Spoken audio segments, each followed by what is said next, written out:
అలాంటి వాళ్ళని సత్యం గారు, దాసరి రాము, ఈ కాపులు పవన్ కళ్యాణ్ తప్ప కాపులు దిక్కులేని వాళ్ళ అండి.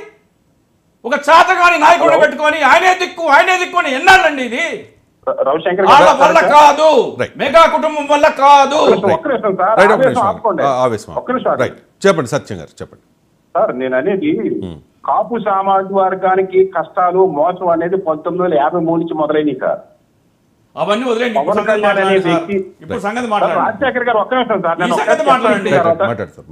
నేను చెప్పిన తర్వాత మీరు చెప్పండి. మీరు క్వశ్చన్ ఏంటి నేను చెప్పడానికి ట్రై చేస్తా. జనసేన నుంచి సమాధానం చెప్పాల్సిన అవసరం నాకు లేదు. నేను జనసేన పార్టీ స్పోక్స్ మ్యాన్ కాదు. రైట్, నేను నాకు తెలుసున్న విషయాన్ని జర్నలిస్ట్ గా చెప్తాను, లేదా సామాజిక వర్గాలకు జరిగిన అన్యాయం ప్రకారంగా చెప్తాను. నేను జనసేన కాపులకు అన్యాయం జరగడం మొదలెట్టితే నీలం సంజీవ్ రెడ్డి అనే వ్యక్తి రిజర్వేషన్ తీసేశాడు. ఆ రోజున పవన్ కళ్యాణ్ పార్టీ పెట్టలేదు. పవన్ కళ్యాణ్ బహుశా మొత్తాడు కూడా ఉండడం. ఆ రోజున మీరు అనుకున్న కాపు నాయకులందరూ ఏమైపోయారు? తర్వాత దామోదర సంజీవి గారు రిజర్వేషన్ పెడితే దళిత సోదరుడు, మళ్ళీ కాసు బ్రహ్మానందరెడ్డి తీసేసినప్పుడు మీరు అన్న కాపు సంఘాలు ఏమైపోయినాయి? కోట్ల విజయభాస్కర్ ఒక మోసం పూర్తిపై చీవా చేసినప్పుడు తీసుకొచ్చినప్పుడు ఇది తప్పు చీవాలు మీ కాపు నాయకులు ఏమైపోయారు? ఏమండి, ఆ తవ్వకాలు వదిలేసి ఇప్పుడు మాట్లాడదాం. కట్టడాల గురించి మాట్లాడదాం. తవ్వకాలు వద్దు, కట్టడాలు మాట్లాడుతున్నా సార్. ఇప్పుడు పవన్ కళ్యాణ్ అనే వ్యక్తి పార్టీ పెట్టింది 2014లో. అది కూడా తలా తోకా లేకుండా తన దగ్గర ఉన్న 5 లక్షలతో 2 లక్షలతో పెట్టాడు. ఏం మోసం చేసి చేస్తారు? మోసం చేసింది రెడ్డి సామాజిక వర్గం. ఏమండి, పార్టీని ఎవరిని కలిసాడండి? ఎన్ని రోజులు ఉన్నాండి ప్రజల మధ్యలో?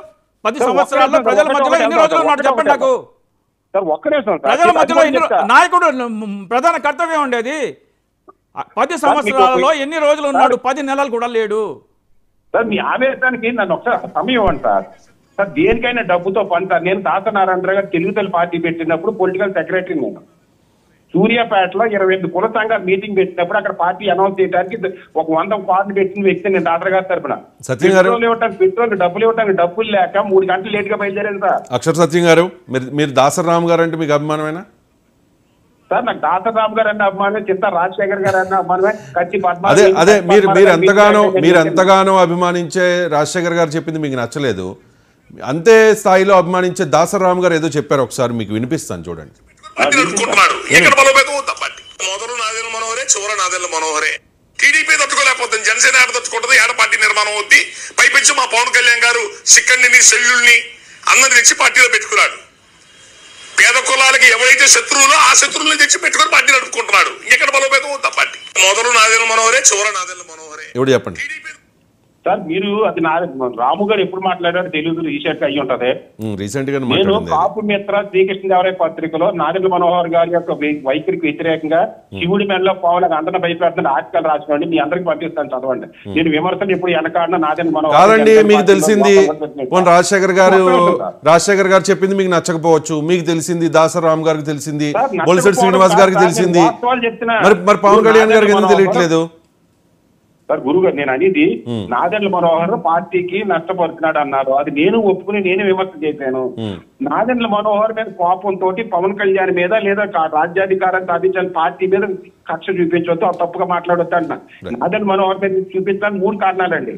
ఒకటి కమ్మ వ్యతిరేకత, కమ్మ వ్యతిరేకులు. నాదెండ్లు అంటే కమ్మ కులం కాబట్టి ఉండకూడదు, కాపోల్ పార్టీలో కాపోలు ఉండాలంటే ఒక కాపు ముద్ర వేస్తారు. రెండోది నాదెండ్ల భాస్కర్ గారు తండ్రి గారు చేసిన వెనుపోటు, అది కూడా ఇతను చేస్తాడని. మూడోది నాదెండ్ల మనోహర్ గారి వ్యవహార శైలి. వ్యవహార శైలిని ఖచ్చితంగా విమర్శిస్తున్న వ్యక్తిని నేను. మరి పార్టీ నుంచి వెళ్ళిపోయిన వాళ్ళందరూ ఫస్ట్ వేలెత్తి చూపించేది ఆయన వైపే కదండి సార్. ఇప్పుడు పార్టీలో వెళ్ళిపోయిన వ్యక్తులు అందరితోటి కూడా నేను నిన్న కూడా మాట్లాడతారు. ఆ రోజు నుంచి ఈ రోజు వరకు కూడా రామ్మోహన్ గారు కానీ, చంద్రశేఖర్ గారు కానీ, జేడీ గారు కానీ, లేదా విజయబాబు గారు వీళ్ళందరితో టచ్ లో ఉంటున్న వ్యక్తిని సార్ నేను. నిన్న కూడా మొన్న కూడా మాట్లాడే వీళ్ళందరితో కూడా రైట్. వీళ్ళందరూ కూడా కావాలి నాకు. నన్ను అభిమానిస్తారు, నన్ను ప్రేమిస్తారు, నేను వాళ్ళ అభిమాని. నేను ఇక్కడ పార్టీలో ఎన్నుకోవడానికి నాదెండ్ల మనోహర్ అనే కారణం ఒకటైతే, వీళ్ళ యొక్క వ్యవహార శైలి, వీళ్ళ యొక్క దాన్ని తట్టుకోకపోవడం, కలుపుకోవడం లేకపోవడం కూడా చెప్తాను సార్ నేను. వెళ్ళిపోయిన ఎక్కువ మంది నాదెండ్ల మనోహర్ గారి యొక్క ఆధిపత్యం వీళ్ళ ఉండి నాదెండ్ల మనోహర్ తొక్కచ్చు కదా. నేను ఉందా సార్? పవన్ కళ్యాణ్ గారిని సమర్థిస్తాను, విమర్శిస్తున్నా. అదే పాత్ర వాళ్ళు ఎందుకు పోషించలేకపోయారు? అది వాళ్ళ చేతకాలం తను కాదు కదా. ఆ విషయం పవన్ కళ్యాణ్ గారి దృష్టికి తీసుకెళ్లినా కూడా ఆయన స్పందించకపోతే ఇక పార్టీని వీడడం తప్ప చేసేది ఏముంటుందండి? అసలు తీసుకెళ్ళలేదు సార్. తీసుకెళ్లేదా? సార్, నేను తీసుకెళ్లారు అని చెప్పి తీసుకెళ్ళే మీరు ప్రస్తావించిన నలుగురు నాతో చెప్పింది ఏంటంటే మేము తీసుకెళ్ళాము అని. నేను అది బేస్ చేసుకుని సార్ చెప్తాను. అది డిఫరెంట్. ఇప్పుడు ఒక్కొక్కరు ఒక్కొక్క విషయం మాట్లాడారు సార్, అన్ని డిబేట్ లో చెప్పలేను కానీ రైట్. సార్ ఖచ్చితంగా ఎన్నుకోవడంలో పవన్ కళ్యాణ్ గారు తప్పు ఉంది, నేను కాదని అంటలేదు.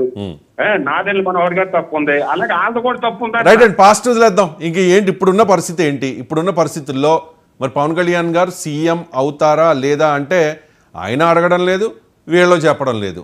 మరి వీళ్ళు చెప్పకపోతే, వాళ్ళు అడగకపోతే, ఒక నిర్ణయానికి రాకపోతే మరి అది వైసీపీకి అడ్వాంటేజ్ అయ్యే అవకాశం ఉంది కదా. ఓట్ ట్రాన్స్ఫర్ అవ్వదు కదా. ఓట్ ట్రాన్స్ఫర్ అవ్వకపోతే కూడా చెప్పా, ఇప్పుడు పవన్ కళ్యాణ్ గారికి 30 సీట్లు ఇచ్చి పవన్ కళ్యాణ్ గారు సీఎం